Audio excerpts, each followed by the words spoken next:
वालेकुम अस्सलाम वरहमतुल्लाहि वबरकातुहू। क्या हाल है? इससे पहले तख्ती नंबर 13 की पढ़ाई हुई थी जिसमें तशदीद की बहस थी और बताया गया था कि तशदीद को कैसे पढ़ा जाता है। और उससे पहले साकिन की पढ़ाई हुई थी, यानी कि जज़म वाली पढ़ाई हुई थी। उससे पहले जज़म वाली पढ़ाई हुई थी, यानी जज़म और तशदीद दोनों एक साथ हैं, है ना। तख्ती नंबर 12 में कौन सा है? जज़म के बारे में। और तख्ती नंबर 13 में कौन सा? तशदीद के बारे में। बल्कि जज़म का सबक जो है तख्ती नंबर 11 से शुरू हो गया। तख्ती नंबर 11 में जज़म सुकून, फिर उसके बाद 12 में प्रैक्टिस, जज़म की प्रैक्टिस, और 13 के अंदर तशदीद की बहस है। और अब जो है इस तख्ती में, तख्ती नंबर 14 में, तख्ती नंबर 14 के अंदर उसी जज़म और उसी तशदीद को रा पर आए तो कैसे पढ़ना है उसके बारे में है। तो सबसे पहले तख्ती को समझना है, फिर उसके बाद इंशाअल्लाह वो पढ़ा देंगे। देखो यहाँ देखो एकदम अच्छे से। तख्ती नंबर 14, राय साकिना व मुशद्ददा। अब सवाल ये है कि राय साकिना किसे कहते हैं ये, और मुशद्ददा किसे कहते हैं। तो उसको नंबर 1 में समझा दिया गया है कि जज़म वाली रा को राय साकिना और तशदीद वाली रा को राय मुशद्ददा कहते हैं। ठीक है। जिस रा पर जज़म हो जज़म वाली रा कहलाती है, जिस रा पर तशदीद हो तशदीद वाली रा कहलाती है। सिंपल है, इसको ज़्यादा हार्ड नहीं है। उसके बाद देखो नंबर 2 पे, नंबर 2 पे है, अगर रा पर ज़बर या पेश हो तो रा को पुर यानी मोटी करके पढ़ेंगे। रा के ऊपर ज़बर आ जाए या रा के ऊपर पेश आ जाए तो उसको मोटी करके पढ़ेंगे। रा जिस तरीके से हम लोग पढ़ते हैं, रा मोटा करेंगे उस वक्त जब आए ज़बर, उस वक्त भी जब आए पेश। दोनों सूरतों में पुर करके पढ़ेंगे, मोटी करके। उसकी मिसाल, ये वाली मिसाल जो है ये ज़बर वाली मिसाल है और ये पेश वाली मिसाल है। यहाँ देखो रा पर क्या है? ज़बर है, तो इसलिए उसको हम कैसे पढ़ेंगे? रऊफ़ुन, जैसे रऊफ़ुन। ठीक है, रऊफ़ुन नहीं बोलना है, रऊफ़ुन ये पतली हो जाएगी रा। ठीक है, रा पतली हो जाएगी, रऊफ़ुन कोई नहीं बोलेगा। रऊफ़ुन, रा को थोड़ा सा मोटा करना, मुंह को हल्का गोल करना, रऊफ़ुन, इस तरीके से। ठीक है। दूसरी मिसाल है रा पर पेश की, तो इसको भी पढ़ना है मोटा करके, रुबमा। ठीक है। अब जैसे देखो इसमें रुबमा नहीं बोलना है किसी को, रुबमा ये गलत अल्फाज, ये गलत आवाज़ है। रुबमा गलत है, रुबमा ये सही है। ठीक है। तो रा को जब पेश हो उस पर, उसको कैसे मोटा करेंगे? रुबमा। पढ़ के बताओ। हाँ, ये जल्दी सबसे निकलता नहीं है, ये थोड़ा सा मुश्किल है। बच्चे को जब रा पर पेश हो तो बोलते हैं रा पेश रू, रा पेश, रा को बोलते वक्त तो मोटा कर देते हैं, लेकिन जब रू बोलने की बारी आती है तो रू बोलते हैं, रू, जो कि गलत है। रा पेश रू मोटा करेंगे अच्छे से। तो इसको कैसे पढ़ेंगे? रुबमा। हाँ, अच्छे से। उसके बाद इसी में देखो, लेकिन अगर रा पर ज़ेर हो तो रा को बारीक यानी पतली करके पढ़ेंगे। जैसे रिजालुन, ये वाली मिसाल जो है ना, ये वाली मिसाल, ये रिजालुन वाली जो मिसाल है, ये नूरानी कायदा में नहीं है, ये मैंने कुरान से लिया है। तो रा के नीचे ज़ेर है, रा के नीचे क्या है? यहाँ पर ज़ेर है, इसलिए रा को कैसे पढ़ रहे हैं हम? बारीक करके पढ़ रहे हैं, पतली करके पढ़ रहे हैं। रिजालुन कैसे? हाँ। अब उसके बाद देखो नंबर 3 में, अगर राय साकिना से पहले ज़बर या पेश हो तो रा को पुर यानी मोटी करके पढ़ेंगे। दोनों सूरतों में रा साकिन है, यानी राय साकिना, यानी जिस रा पर जज़म हो उसको रा साकिन कहेंगे। तो राय साकिना से पहले ज़बर आ गया या राय साकिना से पहले पेश आ गया, दोनों सूरतों में रा को कैसे पढ़ेंगे? मोटी करके यानी पुर करके पढ़ेंगे। ठीक है। कैसे? पहली मिसाल है ज़बर की, ये देखो, ये है ज़बर की मिसाल और ये है पेश की मिसाल। समझ में आया? कैसे पढ़ेंगे इसको देखो, पढ़ के हम बताते हैं। जैसे अरसलना, कैसे? हाँ, अर, हाँ मोटा करना है, अरसलना। हाँ मोटा है। क्यों मोटा हुआ? क्योंकि राय साकिना से पहले यहाँ पर अलिफ के ऊपर क्या है? ज़बर है, यानी ये हमज़ा हो गया अलिफ, लेकिन इसके राय साकिना से पहले क्या है? ज़बर है, इसलिए इसको क्या करेंगे? मोटी करके पढ़ेंगे। दूसरी मिसाल है पेश की, क्या कैसे पढ़ेंगे? कुरआनुन। हाँ, कुरआनुन नहीं पढ़ना, कुरआनुन पढ़ना गलत है, कुरआनुन ये पढ़ना सही है। कैसे? कुरआनुन। हाँ, ये देखो यहाँ पर पुर करके क्यों पढ़ रहे हैं? क्योंकि राय साकिना से पहले काफ पर क्या है? पेश है, इसलिए इसको हम कैसे पढ़ेंगे? पुर करके पढ़ेंगे। ठीक है, सिंपल। इसी में अब अगली कड़ी देखो, लेकिन अगर राय साकिना से पहले ज़ेर असली उसी कलमे में हो, ठीक है, ज़ेर असली। अब ज़ेर असली किसे कहते हैं वो हम बताएंगे, इस पर निशान हम दे देते हैं, ज़ेर असली उसी कलमे में हो और हुरूफ मुस्तालिया में से कोई भी हर्फ उसी कलमे में ना हो तो राय साकिना को बारीक यानी पतली करके पढ़ेंगे, जैसे उमिर तू। हाँ, कैसे? उमिर तू।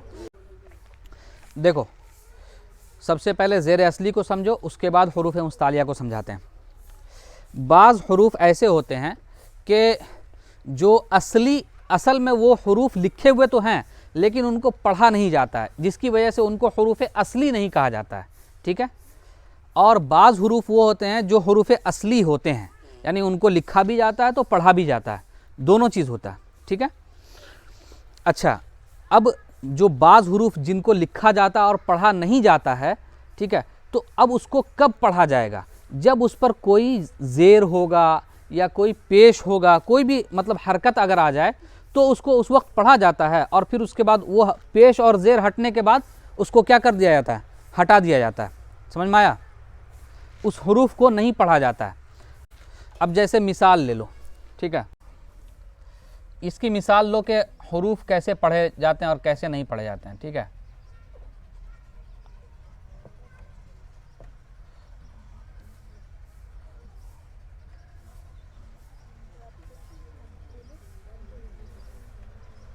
हाँ, ये मिसाल जो मैंने दी है वो इसी से हम समझाएंगे कि यहाँ पर ज़ेर असली है या ज़ेर असली नहीं है। एक और मिसाल जो यहाँ पर हम दिए हैं उसको यहाँ पर भी हम दे देते हैं, ठीक है, इसी के बगल में दे देते हैं।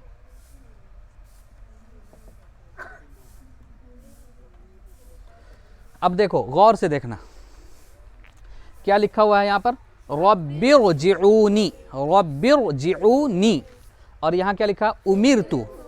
यहाँ भी राय साकिना, यहाँ भी राय साकिना, ठीक है। यहाँ पर राय साकिना से पहले बा के नीचे क्या है? ज़ेर है। यहाँ राय साकिना से पहले मीम के नीचे क्या है? लेकिन क्या वजह है कि हम इसको, इस राय साकिना को पुर करके पढ़ रहे हैं और इस राय साकिना को बारीक करके पढ़ रहे हैं? इसके फ़र्क को समझना है। बिल्कुल, यहाँ देखो, यहाँ जो ये जो ज़ेर है ना, ये ज़ेर असली नहीं है, ज़ेर असली नहीं है, यानी असली वाला ज़ेर नहीं है। क्यों? क्योंकि ये ज़ेर असल में अलिफ के नीचे था। किसके नीचे था? हाँ, असल में ये लिखा हुआ था, ये हर्फ लिखा हुआ था, ये इस तरह लिखा हुआ था, रब्बी इरजिऊनी, रब्बी इरजिऊनी, ये इस तरह था। ये असल में इस तरह लिखा हुआ था, ठीक है। ये किस तरह लिखा हुआ था? रब्बी इरजिऊनी, असल में रब्बी इरजिऊनी लिखा हुआ था, ठीक है। समझ में आया? अब यहाँ पर अलिफ के नीचे जो ज़ेर था उसको हटा के किसको दे दिया गया? बा को दे दिया गया। तो अब अलिफ चूँकि यहाँ पर असली वाला हर्फ नहीं है, क्या है? मैंने बताया था ना, कुछ हुरूफ ऐसे होते हैं जो लिखे हुए रहते हैं लेकिन उनको पढ़ा कभी जाता है कभी नहीं जाता है, ठीक है। तो अब जैसे देखो, यहाँ पर अलिफ जो था ये इसके नीचे ज़ेर, अलिफ जो है इसके नीचे ज़ेर था। अब ये अलिफ चूँकि असली नहीं है, ठीक है। अब ये सिर्फ अगर ये लिखा जाए इरजिऊनी,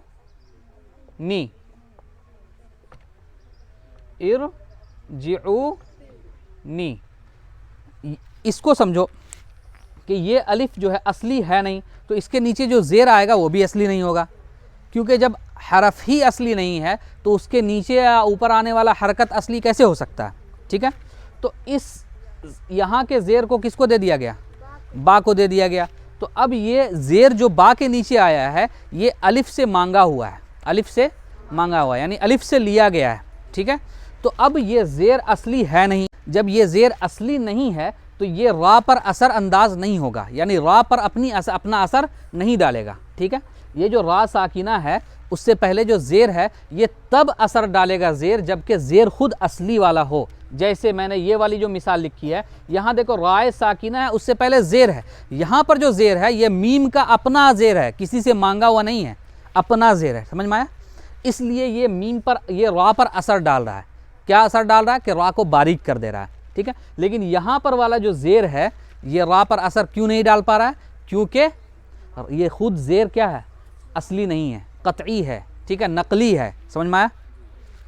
अच्छा, ये जो इरजिऊनी है, इरजिऊनी, यहाँ पर भी हम जब मिसाल पढ़ोगे तुम लोग तो एक लफ्ज़ लिखा हुआ रहेगा इरजिई, एक लफ्ज़ लिखा हुआ है, इसको हटा देते हैं, इरजिई ही लिख देते हैं, ठीक है। अब यहाँ देखो तो इरजिई, ठीक है। यहाँ पर भी इरजिई जो है राय साकिना से पहले अलिफ के नीचे ज़ेर है, लेकिन चूंकि अलिफ खुद असली यहाँ पर नहीं है इसलिए ज़ेर भी इसके नीचे जो आया है वो भी असली नहीं होगा, ठीक है। तो जब अलिफ खुद यहाँ पर भी असली नहीं है तो ज़ेर भी क्या होगा? असली नहीं होगा। इसलिए यहाँ पर ये ज़ेर जो है रा पर असर नहीं डाल पा रहा है, ठीक है, जिसके के उसकी वजह से रा को बारीक कर दिया जाए, ऐसा नहीं हो सकता। जब ज़ेर असली होता तो रापुर नहीं होती, रा बारीक हो जाती। ज़ेर असली नहीं, क्यों असली नहीं ज़ेर? क्योंकि अलिफ असली नहीं, ठीक है। तो इसलिए ये ज़ेर राय साकिना पर कोई असर नहीं डाल पाएगा। बात समझ में आ गई ना? चलो, ये हो गया ना उमिरतु तक। अच्छा, हुरूफ मुस्तालिया, हुरूफ मुस्तालिया को, ये तो ज़ेर असली को हम समझाएं। सिंपल हुरूफ मुस्तालिया को सिंपल समझो। ये जो मैंने लिखा है हुरूफ मुस्तालिया, और यहाँ जो लिखा हुआ है कि लेकिन अगर राय साकिना से पहले ज़ेर असली उसी कलमे में हो, और हुरूफ मुस्तालिया यानी खा, स्वाद, दाद, गैन, ता, काफ, ज़ा में से कोई भी हर्फ उसी कलमे में ना हो तो राय साकिना को बारीक यानी पतली करके पढ़ेंगे। जैसे उमिरतु, ये जो खा, स्वाद, वाद, गैन है, ये 7 हरूफ हैं, इनको हुरूफ मुस्तालिया कहा जाता है। इन हरूफ को हमेशा पुर करके पढ़ा जाता है, मोटा करके पढ़ा जाता है। कभी भी इन हरूफ के आगे कुछ भी हो ज़बर ज़ेर पेश हो, इन हरूफ के पीछे कुछ भी हो ज़बर ज़ेर पेश हो, खुद इन हरूफ पर ज़बर ज़ेर पेश हो, या इन हरूफ पर कुछ भी हो, साकिन हो, कुछ भी हो, हर हाल में ये हरूफ क्या होंगे? पुर पढ़े जाएंगे। तो अगर ये हरूफ में से, इन हरूफ में से कोई भी हर्फ राय साकिना के बाद उसी कलमे में नहीं है तो फिर क्या होगा? बारीक करके पढ़ेंगे। लेकिन अगर है तो पुर करके पढ़ेंगे। सिंपल, समझ में आया? क्योंकि इन हरूफ की वजह से, इन हरूफ को हमेशा पुर करके पढ़ा जाता है, इसलिए। ये तो हो गया, यहाँ तक हो गया उमिरतु तक। अब देखो यहाँ पर चौथे नंबर पे, अगर राय मुशद्ददा पर ज़बर या पेश हो तो राय मुशद्ददा को पुर करके पढ़ेंगे। जैसे बिर्रा, बिर्रो, राय मुशद्ददा यानी जिस रा पर तशदीद हो उसको राय मुशद्ददा कहते हैं। अब उस पर ज़बर हो या पेश हो तो हर हाल में रा पुर होगी, चाहे ज़बर और पेश आने के बाद उस रा से पहले ज़ेर हो या ना हो। पेश अगर राय मुशद्ददा पर है तो उस रा से पहले ज़ेर हो या ना हो, हर हाल में रा को कैसे पढ़ेंगे? पुर करके पढ़ेंगे। उसकी मिसाल मैंने देखा बिर्रा। अब यहाँ देखो रा पर क्या है? रा पर क्या है? राय मुशद्ददा पर क्या है? यहाँ पर, यहाँ राय मुशद्ददा पर क्या है? ज़बर है। उससे पहले बा के नीचे क्या है? उसके बावजूद क्या पढ़ रहे हैं? रा को पुर करके पढ़ रहे हैं। क्यों? कायदा है कि राय मुशद्ददा को, अगर राय मुशद्ददा पर ज़बर है तो हर हाल में पुर करके पढ़ेंगे। ठीक इसी तरीके से यहाँ राय मुशद्ददा पर क्या है? पेश है। उससे पहले बा के नीचे क्या है? ज़ेर है। तो और कायदा क्या है कि अगर राय मुशद्ददा पर पेश हो तो हर हाल में राय मुशद्ददा को पुर करके पढ़ेंगे। यहाँ ये तो हो गया, समझ में आ गया। इसके बाद देखो, लेकिन अगर राय मुशद्ददा पर ज़ेर हो तो राय मुशद्ददा को बारीक करके पढ़ेंगे। जैसे बुर्रिज़त, यहाँ पर देखो बुर्रिज़त में राय मुशद्ददा के नीचे क्या है? ज़ेर है, और उससे पहले बा पर क्या है? पेश है। तो राय मुशद्ददा के नीचे अगर ज़ेर हो और उससे पहले चाहे ज़बर या पेश हो तो हर हाल में राय मुशद्ददा को बारीक ही करके पढ़ेंगे। ठीक है, ये मिसाल भी हो गई। 5वें नंबर पे देखो, अगर रा साकिन से पहले या साकिन हो तो रा साकिन को हर हाल में बारीक करके पढ़ेंगे। जैसे खैर, कदीर। ये जो खैर और कदीर है, यहाँ जो मैंने गोल दिया ना, ये आयत का निशान समझो। क्या समझो? आयत का निशान, क्योंकि आयत आएगी तभी यहाँ पर साकिन होगा ना, वरना खैरुन था या खैरिन था, तो यहाँ पर मैंने साकिन कर दिया आयत देकर। कदीर के अंदर भी या तो कदीरुन होगा या कदीरिन होगा। ठीक है, मैंने साकिन कर दिया, मैंने आयत दे दिया साकिन करके, साकिन की वजह से साकिन देकर। अब यहाँ पर खैर और कदीर, रा साकिन है, उससे पहले या साकिन है। अब उससे पहले चाहे ज़बर हो, ज़ेर हो, पेश हो, कुछ भी हो, हर हाल में रा बारीक होगी। यहाँ भी कदीर, यहाँ देखो रा साकिन है, या साकिन उससे पहले, और उससे पहले दाल के नीचे क्या है, ज़ेर है, तो उस हालत में भी बारीक है। ज़बर होने के हालत में भी बारीक, ज़ेर होने के हालत में भी बारीक, यानी या साकिन से पहले ज़बर है तब भी रा बारीक, या साकिन से पहले ज़ेर है तब भी रा बारीक। समझ में आया? यानी कायदा यही है कि रा साकिन से पहले या साकिन हो और उससे पहले चाहे कुछ भी हो, ज़बर हो, ज़ेर हो, पेश हो, कुछ भी हो, हमेशा रा को क्या करेंगे, बारीक करके पढ़ेंगे। क्यों? क्योंकि रा साकिन से पहले या साकिन है, बस इतना ही काफ़ी है। लेकिन अगर रा साकिन से पहले या के अलावा कोई भी हर्फ साकिन हो, तो अगर उस साकिन हर्फ से पहले ज़बर या पेश हो तो रा पुर होगी, यानी पुर करके पढ़ेंगे। जैसे वल फज्र, और दूसरी मिसाल उमूर, रा साकिन से पहले वाला हर्फ जो साकिन है वो जीम है, उससे पहले क्या है, ज़बर है, ठीक है, इस पर क्या है, फ़ा पर क्या है, ज़बर है, उसकी वजह से क्या हो गया, रा पुर हो गई। यहाँ पर रा साकिन से पहले कौन सा हर्फ है, वाव साकिन है, और उससे पहले मीम पर क्या है, पेश है, इसलिए मीम पर पेश होने की वजह से रा क्या हो गई, पुर हो गई। ठीक है, तो दोनों को पुर करके पढ़ेंगे, वल फज्र को भी और उमूर को भी। उसके बाद देखो, लेकिन अगर उस साकिन हर्फ से पहले ज़ेर हो तो रा को बारीक करके पढ़ेंगे। जैसे ज़िक्र, कैसे पढ़ेंगे, ज़िक्र। हाँ, अब यहाँ देखो ज़िक्र में रा साकिन है, ठीक है, उसके बाद उससे पहले काफ साकिन है। ये जो काफ साकिन है इस हर्फ से पहले दाल के नीचे क्या है, ज़ेर है। तो कायदा भी वही है कि अगर रा साकिन से पहले वाला जो हर्फ साकिन है, उस साकिन हर्फ से पहले अगर ज़ेर आया तो रा को कैसे पढ़ेंगे, बारीक करके पढ़ेंगे। जैसे ज़िक्र। ठीक है, समझ में आ गया, तख्ती पूरी समझ में आ गई। कल इंशाअल्लाह वो नीचे का पढ़ा देंगे। जाओ। वालेकुम अस्सलाम व रहमतुल्लाहि व बरकातुहू।